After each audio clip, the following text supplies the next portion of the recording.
Please raise your right hand and repeat after me. I state your name.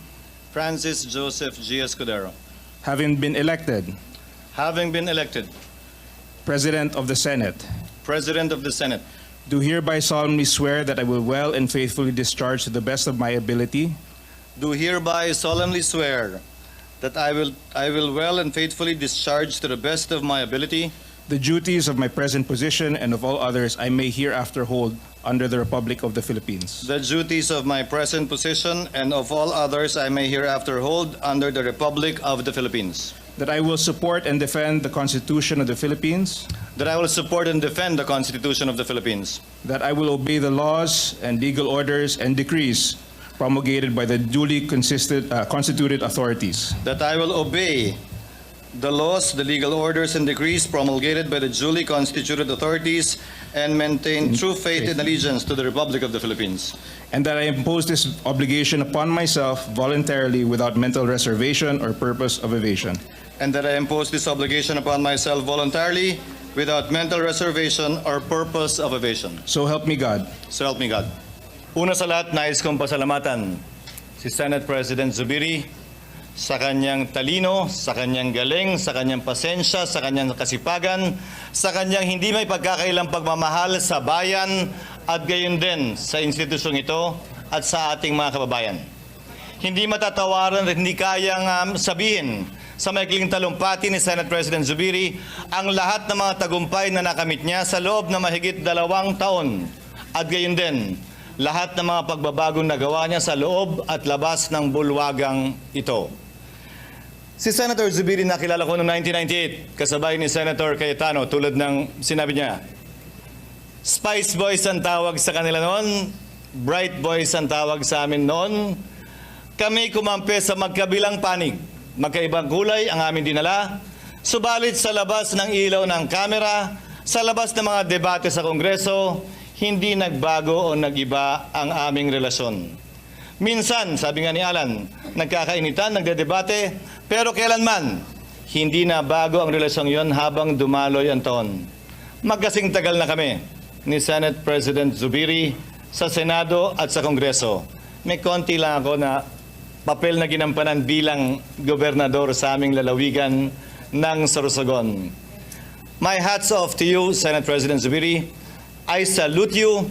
And I hope I will make you proud, you especially among all our other colleagues. And hopefully, you will not leave my side whenever I ask for guidance, whenever I ask for help, and whenever I ask for your wisdom. Mas malayo po at mas marami kayong alam sa akin, lalo na bilang tagapangulo ng Senado. Sana magkasama pa rin tayo sa mga bagay na yan sa mga darating na panahon. Binabati ko rin ang ating Majority Leader, na si Senator Joel Villanueva at ang ibang mga nagbitiw sa kanilang mga posisyon. Hindi ito ang katapusan, kaugnay ng ating pagtatrabaho ng sama-sama dito sa Senado. Lalo na si Senator Joel na alam ko ay maraming gabi ang kinuha natin mula sa kanyang asawa, mga anak at pamilya dahil nagsusunog siya ng kilay dito sa floor ng Senado para maipasa ang mga mahalagang panukalang batas na kinakailangan ng ating mga kababayan. Walang my team, walang your team para sa akin.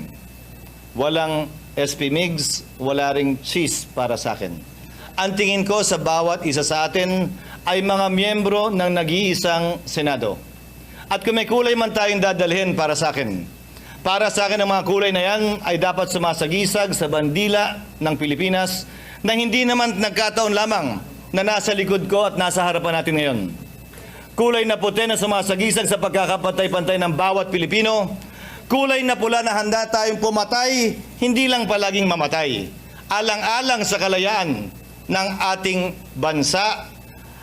Asul, pagkakaroon ng Pilipinas ng sariling lahi na kakaiba sa ibang mga lahi. Kaya walang pwedeng magsabing pabor sino man sa isang bansa. Tayong lahat naniniwala ko, pabor sa Pilipino at sa Pilipinas. At pinakahuli, dilaw ang araw at mga tala. Sumasagisag na mataas na mga pangarap ng ating mga kababayan, mataas na pangarap natin para sa ating mga kababayan, upang sa gayon makamit nila ang matagal nilang minimithi na tunay na tulong at paggalinga mula sa nasyonal na pamahalaan. Naway sa bawat salitang bibigkasin natin dito, naway sa bawat gawain na ating gagawin dito, palagi tayong mapaalalahanan ng mga importanteng bagay na yan ng ating bandila na sumasagisag sa bansa at sa sambayanang Pilipino.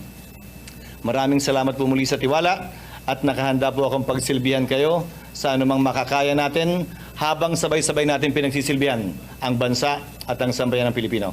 Thank you to my colleagues and thank you for everyone.